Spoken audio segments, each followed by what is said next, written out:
भारताचे माजी पंतप्रधान मनमोहन सिंग यांचं पार्थिव सध्या काँग्रेस मुख्यालयामध्ये ठेवण्यात आलेलं आहे। अंत्यदर्शनासाठी आता काँग्रेसचे अनेक नेते पोहोचत आहेत। राहुल गांधी यांनी सुद्धा अंत्यदर्शन घेतलेलं आहे। आता कर्नाटकचे मुख्यमंत्री सिद्धरामय्या यांनी सुद्धा त्यांचं अंत्यदर्शन घेतलं।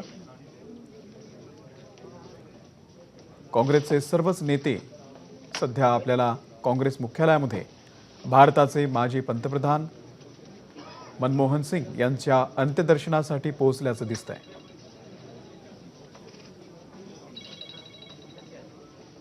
अत्यंत विद्वान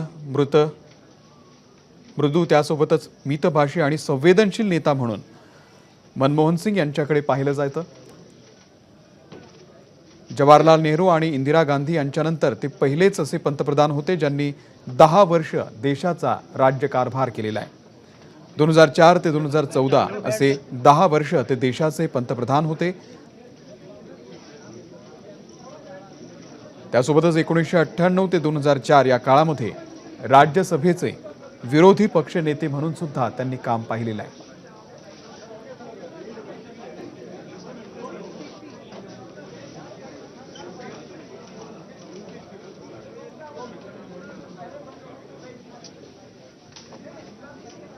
डॉक्टर मनमोहन सिंग यांना अखेरचा निरोप देण्यासाठी काँग्रेसच्या मुख्यालयामध्ये आता मोठी गर्दी झालेली आहे।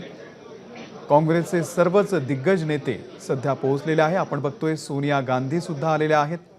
त्यासोबतच काँग्रेसचे अध्यक्ष मल्लिकार्जुन खरगे, अजय माकन, राहुल गांधी, प्रियंका गांधी, कर्नाटकचे मुख्यमंत्री सिद्धरामय्या यांनी सुद्धा मनमोहन सिंग यांचं अंत्यदर्शन घेतलेलं आहे।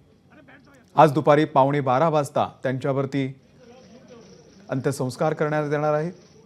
शासकीय इतमामामध्ये त्यांना अखेरचा निरोप दिला जाणार आहे। एबीपी माझा, उघडा डोळे बघा नीट।